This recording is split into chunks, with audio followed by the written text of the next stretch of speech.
Lockdown के उपरांत हम पहुंचे अपने नवभारत रिपोर्टर आशीष सिंह के साथ उमरगांव अरबिया समुद्र तट पर, जहां पर कभी रौनकता पग पग पर विद्यमान नजर आती थी। सैलानियों का तांता यहां पर ऐसा लगता था कि सरसों डालने की भी जगह नज़र नहीं आती थी। लेकिन आज लॉकडाउन ख़त्म होने के बाद भी यहाँ पर सन्नाटा पसरा है। लोगों में खौफ विद्यमान है कि कब कहाँ किधर से कोरोना उन्हें संक्रमित कर दे। आखिर उमरगांव के इस तट पर कब लौटेगी रौनकता, कब नज़र आएगी यहाँ पर खुशहाली और कब खुलेंगे यहाँ के तमाम दुकान व्यवसाय। आइए हम जानते हैं आशीष सिंह से। आशीष जी, आप यहाँ के रिपोर्टर हैं नवभारत के, आपको पग पग की खबर यहाँ पर रहती है। कोरोना काल जो 7 महीने के बाद आखिरकार अलविदा हुआ, लेकिन कहीं न कहीं लोगों के बीच अपना खौफ छोड़ कर गया है। आज भी लोग डरते हैं घर से निकलने के लिए कि कहीं कोरोना उन्हें संक्रमित नहीं कर दे।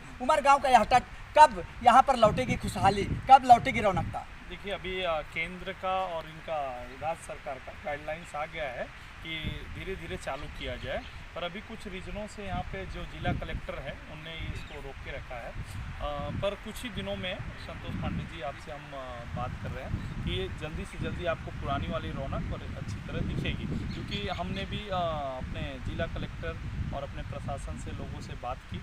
तो मेयर राम सबत जी जो आपके अच्छे मित्र हैं, हमारे मित्र भी हैं, और तो उनसे भी बात की। उनने बोला कि फिर से पटरी पे लौट आएगी और जल्दी से जल्दी अपना बढ़िया, जैसे आपको पहले रौनक थी वैसे इस बार भी रौनक। एक ऐतिहासिक स्थल जो कभी जिसका नाम लोग भूल नहीं पाएंगे। जब भी इस धरती पर भारत का नाम रहेगा तब तक उमरगांव को लोग याद करेंगे, क्योंकि यहीं पर रामायण महाभारत जैसे हमारे ऐतिहासिक ग्रंथ वेद पुराणों की शूटिंग हुई है।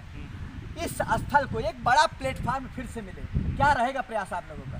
हम लोगों का प्रयास रहेगा कि ज़्यादा से ज़्यादा लोगों को मालूम पड़े। अभी नवयुवक में जो बच्चे आ रहे हैं उनको इस चीज़ की जानकारी नहीं है कि उमरगांव की धरती कैसी है, क्योंकि अभी जो एडवर्टाइज बीच में डीडी नेशनल पे जो भारत सरकार जो प्रसारण जो करते हैं न्यूज़ चैनल वाले, डीडी न्यूज़ चैनल वाले, उन पे आप देख रहे होंगे रामायण चालू किया गया था लॉकडाउन के पीरियड में, और बहुत ज़्यादा उसका जो है ग्राफ बढ़ा, बहुत ज़्यादा मतलब व्यूअर्स उसके नज़र आए। जी, वो लोगों को जागरूक करने के लिए कि लोग उसको फिर से समझें और क्या था इतिहास और कैसे मतलब लोगों को अपने संस्कृत में रहना है उसकी जानकारी। देखते देखते कितना बड़ा टीआरपी बटोर लिया कि लोग हतप्रभ रह गए कि आखिर कोरोना काल में भी इतना बड़ा टीआरपी फिर से रिपीट रामायण महाभारत पर मिला चैनल को। तो हमारे ख्याल से एक ऐतिहासिक ग्रंथ है, एक ऐतिहासिक पुराण है जिस पर यहाँ पर शूटिंग हुई है, उसे लोग भूल नहीं सकते। नहीं, आप देख सकते हो कि पेरेंट्स लोग जानबूझ के वो चैनल लगा के अपने बच्चे लोगों को दिखाते थे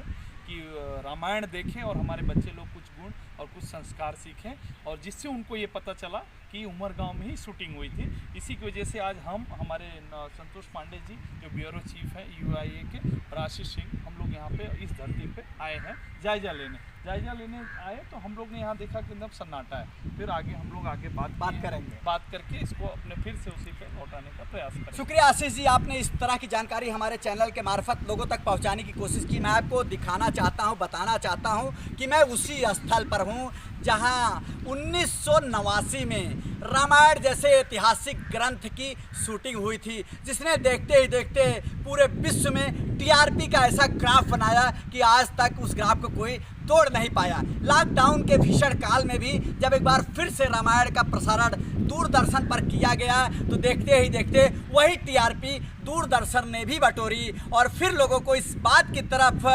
जागरूक करने की कोशिश की कि जो हमारे ऐतिहासिक ग्रंथ हैं उनका कोई और छोर नहीं। वे ग्रंथ जब भी टीवी पर नजर आएंगे तब ऐसी टीआरपी का ग्राफ बढ़ाएंगे कि लोग हतप्रभ नजर आएंगे। एक बार फिर से यहाँ पर जो सन्नाटा पसरा हुआ है उस सन्नाटे को हटाने की कोशिश कर रहे हैं आशीष सिंह जैसे लोग। आशीष सिंह के परम मित्र हैं नगर पालिका अध्यक्ष राम सबत सिंह, और वे चाहते हैं कि एक बार फिर से इस तट पर वही रौनकता फिर से लौटे जो लॉकडाउन के पहले नजर आती थी। आप देखिए, मैं अपने सहयोगी से गुजारिश करूंगा कि दिखाइए समुद्र की लहरें किस तरह से शांत नजर आ रही हैं। कहीं ना कहीं समुद्र की लहरें भी दुखी हैं कि उनके पास सैलानियों का जत्था नहीं आ रहा है। हमारे मित्र जगदीश जी देख सकते हैं कि सूरज साहब वो भी मायूस होकर बैठे हैं, क्योंकि यहाँ पर कोई दुकान भी नहीं खुली है, कोई खाने पीने की सामग्री भी नहीं मिल रही है। तो ऐसे में जो भी सैलानी यहाँ पर इक्के दुक्के आ रहे हैं, उनके लिए आशीष सिंह जैसे लोगों की कोशिश रहेगी